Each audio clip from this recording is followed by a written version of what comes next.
Welcome back to the deep dive. Today we're going to move a bit beyond the usual consumer gadgets and social media Far apps. beyond. Yeah, we're plunging into a world that's, well, it's pretty opaque. We're talking about defense strategy, geopolitics, and massive government data. Right. If you think about AI as this engine for the future, we're going to look at one of the companies building the actual infrastructure, the pipes, you could say. The infrastructure for militaries and government specifically. Exactly. We are looking at Palantir. And this isn't a company whose products you touch or see every day. No. Their work is at the very core of national security. Hmm. It's about how data, when you organize it and almost weaponize it with AI, becomes maybe the single most critical asset in the world today. That's it perfectly. Our mission today is to really unpack Palantir. This is a company that's been a standout on the market this year, a real star performer, and yet it has this completely non-traditional, almost defiant business model. We really need to understand its relationship with the U.S. government, which is symbiotic, and why the personality of its management isn't just a quirk. No, it's key. It's a crucial part of its valuation. Exactly. And for this deep dive, we're drawing on a really detailed discussion from Tenenbaum, focused on AI and the, let's call it the financial perspective on these very unique companies. It gives you a great window into why Palantir just doesn't play by the normal Wall Street rules. And why the market seems to be treating it less like a software company and more like, well, indispensable infrastructure. Okay, so before we get into the nuts and bolts, just our standard reminder for you. The views we're about to discuss were for informational and educational purposes. We are exploring the points raised by Tenenbaum to help you understand a very complex topic. So this is not financial or investment advice. It is not. With that out of the way, let's jump right in. Let's start with what Tenenbaum called the Palantir paradox, a business model that, on paper, just shouldn't work. Okay, so the first thing you notice, and anyone watching the markets this year has noticed, is the valuation. Oh, yeah. Palantir has been, an absolute market darling. Huge surges in its stock price. And when that happens, the traditional analysts, they all rush in to try and justify it. Right, they pull out the PE ratios, the cash flow projections, all of it. But Tenenbaum pointed out something really interesting here. When you really dig in, the only true justification for a valuation like that is the market itself. The market just says, it's worth this. It's the brutal truth of these high-tech speculative valuations. The market is betting on a future that isn't quite here yet, but it believes the need for the product is so great that it justifies the price tag. So to understand why the market is so bullish, we have to look at the weird parts, the anomalies, and that starts with the CEO, Alex Karp. Right. Karp is. Yeah. He is not your standard Silicon Valley CEO, not by a long shot. Yeah. Tenenbaum really highlights him as this fundamentally unique person. He points out his background, son of a German-Jewish father and a black mother. Which gives him this, deeply intellectual, maybe a bit of an outsider's perspective on things. And that background, you combine it with his communication style. Which is famous. It's so intense. Tenenbaum joked that he speaks at 3,000 words per second. It's not far off. He's a very distinct character, and it creates this kind of philosophical leadership. He's not the polished, smooth-talking guy you expect to see ringing the bell at NASDAQ. Definitely not. He's carved out this niche just through, well, sheer intensity. And that uniqueness, that intensity, Yeah. is mirrored in how the company actually operates, how it sells its service. Which brings us to what Tenenbaum called Palantir's most curious aspect, the zero-vendor model. I still have a hard time wrapping my head around this. It's completely unique, especially when you're talking about multi-billion-dollar government contracts. Palantir has 0 salespeople. 0. Not one person whose job is cold calls or managing accounts. For a company this size, that is just, it's unheard of. We have to just pause on that for a second. Think about what that means. How does a company that lives on massive government and corporate contracts get to a multi-billion-dollar valuation without the one thing every other company depends on? The simple answer is reputation and necessity. Okay. Palantir doesn't go looking for clients. The clients, who are usually desperate because they have some huge catastrophic data problem, they hear about Palantir through word of mouth. Usually within the intelligence and defense communities, I assume. Exactly. And they come to Palantir. This reverse sales model, it says everything about the quality of their product. It basically proves their tech solves problems so big that it just cuts through all the usual red tape. Okay, I have to be a bit skeptical here, though. This is defense contracting. We know how this world works. Influence, lobbying, it all matters. That's a fair point. So how do you square no salespeople with the reality that there must be some intense, high-level networking to land a contract with, say, the CIA? And that's an excellent distinction. Hmm. What Tenenbaum's analysis suggests is that the lack of a sales force doesn't mean a lack of influence. Yeah. So instead of having, junior account execs trying to hit a quarterly number, Palantir's sales happen at the very top. It's Karp himself and his top engineers talking directly to generals, to agency directors, to C-suite execs. So they're not selling a software license. No. They're selling a strategic solution. They're selling a corporate personality. The high-level relationships are the sales funnel. That makes a lot more sense. Okay, so if they aren't selling software licenses in the traditional sense, and they're definitely not selling the government's data, what is the actual service? What is it that creates this pull? The core service, as Tenenbaum detailed it, isn't about selling data. It's about proving the value that's already hidden inside the data a client already has. Okay, let's use that city example from Tenenbaum's discussion. I think it makes it really clear. Perfect. So Palantir might go to a city government, and that city has mountains of data, but it's all a mess. Right. Parking fines in one database, building permits in another, traffic data, zoning violations. It's all siloed. Complete chaos.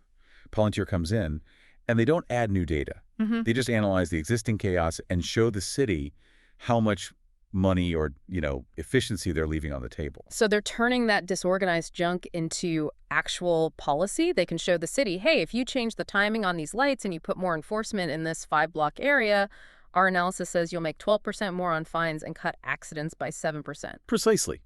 They are experts in valuing a database. They show the real-world financial impact of connecting the dots in the data.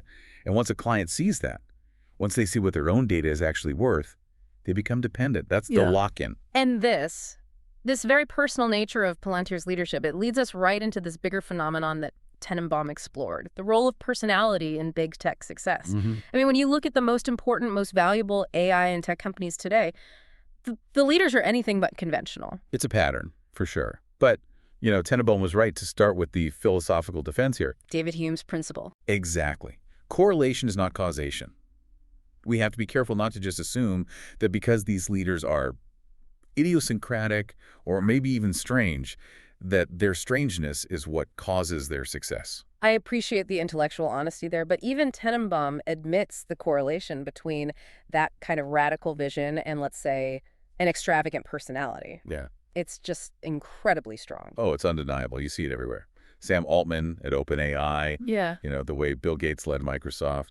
Zuckerberg at Meta, and of course, giant example in the room. Elon Musk. Elon Musk. These are people who command attention way beyond just a quarterly earnings call. Musk is the perfect case study here, where the personality and the product are basically indistinguishable now. Right. Tenenbaum used the Tesla example, arguing that its valuation has almost nothing to do with the cars it's shipping today.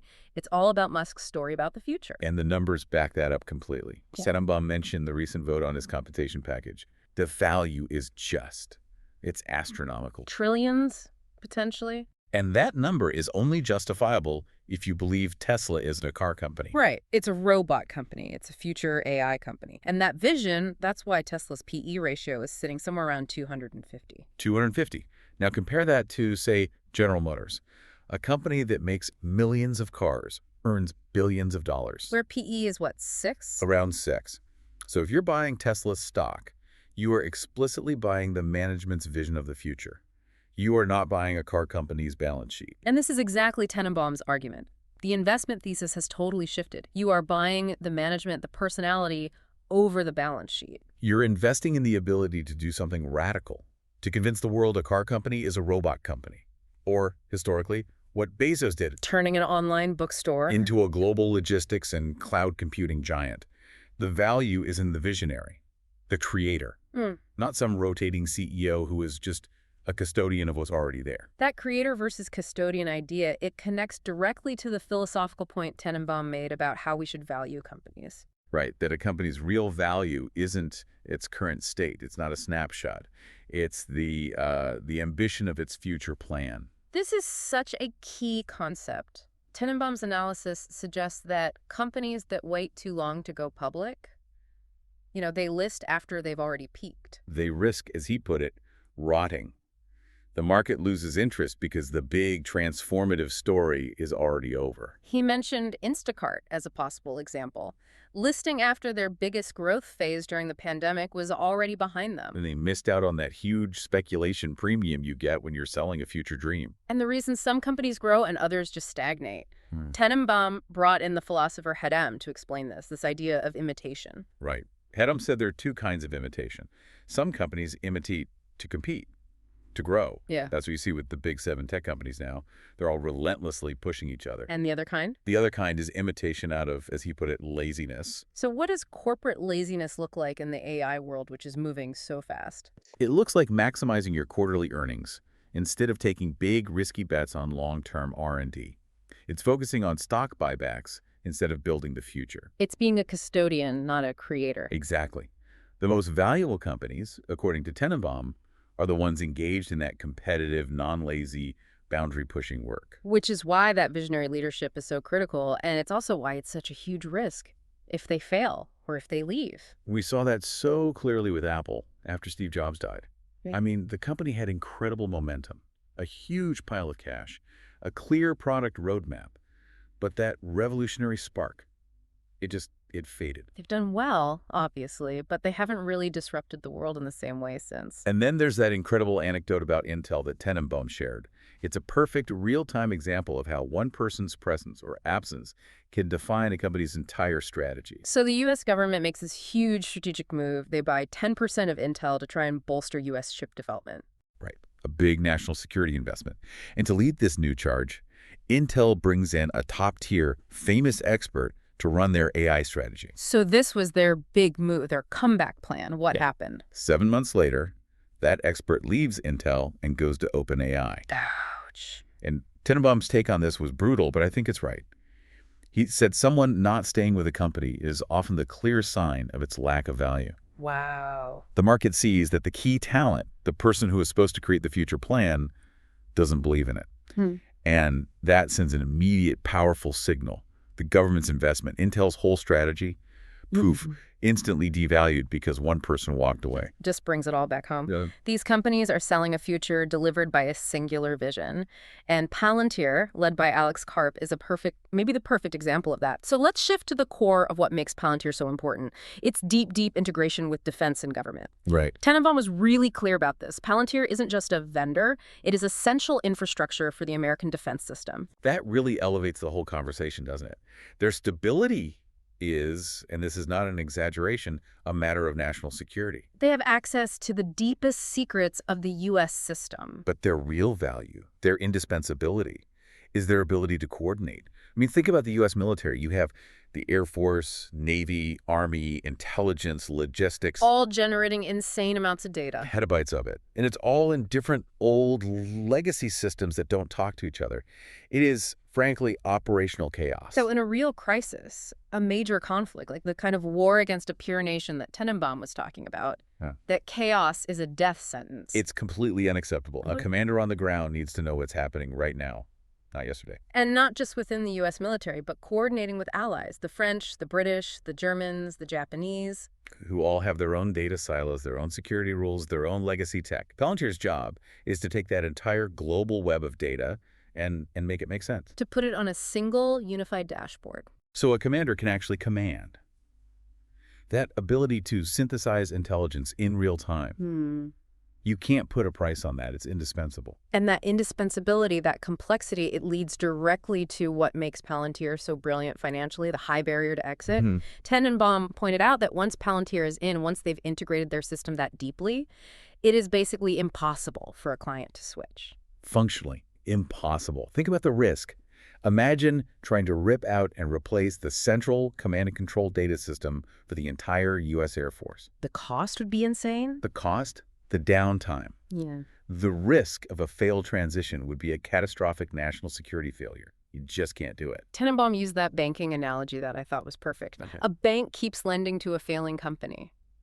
Not because they trust them, but because if that company goes bankrupt, the bank itself loses too much money. Right. So the U.S. government is so dependent on Palantir that it literally cannot afford for Palantir to fail or for the system to even be turned off for a day. It guarantees them a revenue stream and basically insulates them from any real competition. And none of this would be possible without the quality, the sheer quality of their work. This is key. They take the standards from the intelligence world, the CIA, special ops, where there is zero room for error, and they apply that to every single contract. Defense mistakes aren't just about losing money. No, they're about losing lives. Strategic failure. Tenenbaum really hammered this point. They demand no dugs. That's a completely different universe from consumer tech. Where, my phone update might break my calendar, or, as he joked, my WhatsApp suddenly switches to Polish for an hour. Exactly. Palantir systems have to work perfectly, all the time, under unbelievable pressure. And that level of quality just naturally creates a de facto monopoly. They're in that same category as NVIDIA or TSMC or ASML, these indispensable choke points in the system. The one big difference Tenenbaum pointed out, though, is how they price it. Alex Karp's philosophy. Right.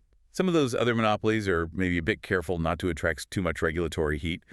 Karp's management style is charge every single cent that the market will possibly bear. They know how indispensable they are, and they price it accordingly. They do. So let's talk about the symbiotic dual-use model, because this explains how they maintain that quality. Right. The fact that they work in defense and the private sector. The two sides don't just coexist. They actively help each other. How does that work? The defense work is the ultimate stress test, managing those critical, massive data sets with a zero-error standard. It refines their systems in a way no private company could ever replicate. And then they take that battle-hardened tech. And they port it over to their private clients.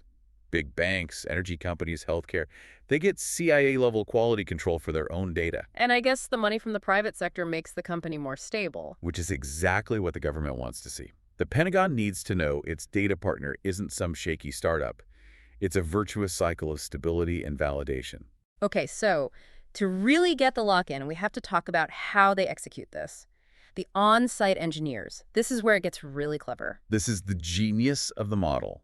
This is what makes the dependency permanent. So how is it different from what, say, Oracle or Microsoft does? Well, a traditional tech company might have engineer salespeople, technical people who can sell the product. Palantir says no to that. What do they do instead? They send their most specialized engineers to install the system, and then the engineers stay. They get embedded inside the client's organization. So if Palantir is setting up a system for the U.S. Air Force, their people are literally sitting at that Air Force base day in, day out, running the thing. Exactly. Which, first of all, guarantees quality. There are no errors because they are right there to fix them. But the real business genius, as Tenenbaum explained it, is that the engineers become the manual. They become the institutional knowledge. Yes. The system is so complex, so customized, that the only people on Earth who truly know how to run it are the Palantir engineers sitting in the building. There is no instruction book you can hand over to someone else. So if the Air Force ever wanted to switch, they'd have to try and reverse engineer years of custom work. Which is impossible. It would mean months, maybe years, of being operationally blind. The client is locked in not by the software, but by their dependence on Palantir's people. This level of dependency and systemic importance, it brings us to the really big, almost existential questions about these AI companies. Tenenbaum called it the too-big-to-fail AI problem. Right. He stressed that companies like NVIDIA, TSMC, Microsoft, Google, and Palantir, they are systemic. They're not just part of the economy. No, they are the economy. They're the operating system for the modern world, for military strategy, for geopolitics. And when a company becomes that important, the idea of it failing becomes terrifying. We saw a glimpse of this with those comments from the OpenAI CFO. Oh yeah, when he suggested that if they ever got into financial trouble, the U.S. government would just have to bail them out. And Treasury Secretary Yellen had to come out immediately and deny it very publicly. Of course she did. Politically, you can't admit that taxpayer money would be used to save a private tech company's shareholders, but the operational reality, that might be a very different story. It's the exact same tension as the 2008 financial crisis, isn't it? Tenenbaum brought up those agonizing decisions. Who do you save? Who do you let fail? You save AIG and Citibank because they're too interconnected, but you let Lehman Brothers collapse just to prove the market is still pure.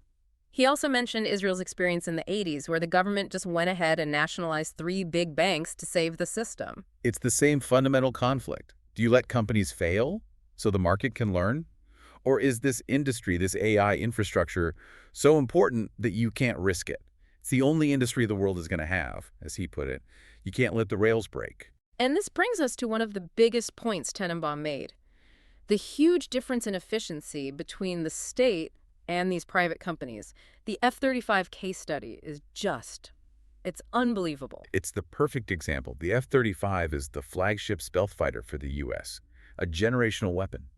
But its performance is being crippled not by its design, but by government bureaucracy. What's the specific problem with the U.S. maintenance policy? The U.S. military insists on doing all the maintenance itself. They have this centralized, super-controlled bureaucratic supply chain for every single spare part. So everything is designed for maximum oversight. And minimum speed. Every request has to go through layers and layers of approvals. And what's the result of that? What's the consequence? The result, Tenenbaum noted, is that at any given moment, only about 50% of the entire American F-35 fleet is actually operational. 50%. That's a disaster. The other half are just sitting on the tarmac waiting for parts, sometimes for 3 or 4 months. For your number one weapon system, 50% readiness is a catastrophic failure. Okay, now let's contrast that with the exception: Israel. Right. When Israel bought their F-35s, they knew about this bureaucratic nightmare. So they negotiated a special deal. They demanded the right to handle their own maintenance, their own logistics, their own spare parts. They opted out of the U.S. central bureaucracy. Completely. And the result of giving them that agency. The result is staggering. 92% of the Israeli F-35 fleet is operational. 92%. Near total readiness. And Tenenbaum points out, those were the planes that successfully carry out the recent strikes on Iran. They worked when they were needed. That difference, 50% versus 92%, is it's such a damning indictment of bureaucratic control. Tenenbaum's conclusion from this is blunt but hard to argue with. Yeah. When you leave these critical high-stakes assets in the hands of risk-averse bureaucrats, you get terrible results. Whereas a company like Palantir, driven by profit and the need to deliver a perfect, functional system, they deliver 92% efficiency. It proves this broader trend. The state is retreating in areas that require speed, efficiency, and a technological edge. which leads to Tenenbaum's really powerful conclusion: companies will have more power than the state. If the state can't even maintain its own most important military hardware effectively, it is, by definition, yielding power to those who can. So what's left for the state? What power does it still have? Tenenbaum suggests its only real remaining advantage is the monopoly of force, the legal right to compel action. But he even questions if that will hold up against the power of strategic AI. So what are the geopolitical implications here? If Palantir holds the keys to the U.S. defense system, what happens when they want to sell that system to, say, Germany or Japan? Well, Palantir is a for-profit company. Of course they want to expand. But this technology is a strategic asset. It's a weapon. It is. So Tenenbaum argues the U.S. government will almost certainly step in and impose strict vetoes. They'll control which countries get the technology and, more importantly, which version of the technology they get. So allies might get an older, less capable version. Almost certainly. It becomes a tool of American foreign policy. So Palantir's corporate goals get constrained by the very government it serves. Which puts allies in a really tough spot. They need the efficiency that Palantir provides, but they don't want to be technologically dependent on the U.S. Exactly. It's a horrible choice. Yeah. Do you adopt the best system, knowing the U.S. has a backdoor and veto power? Or do you try to build your own less good system from scratch and end up with that 50% efficiency problem? #OUTRO. Wow. This has been a really deep look into a very different kind of corporate power. Let's try to synthesize the key takeaways for you from Tenenbaum's analysis. I think Palantir's success really boils down to 3 things. First, the singular, uncompromising vision of its management. Second, this de facto monopoly they've built on zero-error quality from the defense world. And third, just its systemic necessity. They're part of the plumbing now. And while their valuation is huge, Tenenbaum put it at around $500 billion, those crazy PE ratios you see in transformative tech. Right. It seems like that valuation is still mostly based on their existing unique data handling business, not even on their full potential as an autonomous AI company. That's a great point. This is still, in many ways, the early innings for them in pure AI. In terms of competition, Tenenbaum suggests they're going to stay in their lane. They're not going to go head-to-head with ChatGPT or Gemini. No. Their market is the slow, difficult, high-stakes infrastructure world. Their business is built on deep institutional trust and that lock-in we talked about, not on viral growth. Which just reinforces that broader forecast from Tenenbaum that we keep coming back to. The world is moving toward this extreme concentration of tech power. Yeah, that soon there will only be a handful of huge AI companies that run everything.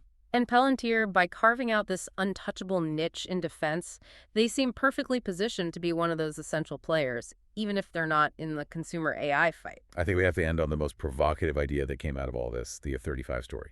It just proves that at the end of the day, function and efficiency, they trump bureaucracy every single time. Right.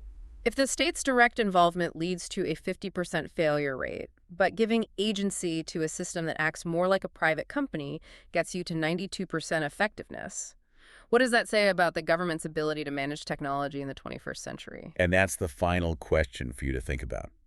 If this private high-agency model is so much better for something as critical as national defense, what other essential functions of the state are next? National healthcare logistics, Yeah. the energy grid, education data. Are all of these things destined to be taken over by private corporations? And if they are, where does that leave the role of modern government when its most important services are run by companies whose first loyalty is to profit, not to the public? It forces you to rethink the entire balance of public and private power. A lot to consider. Thank you for joining us on this deep dive. We'll see you next time.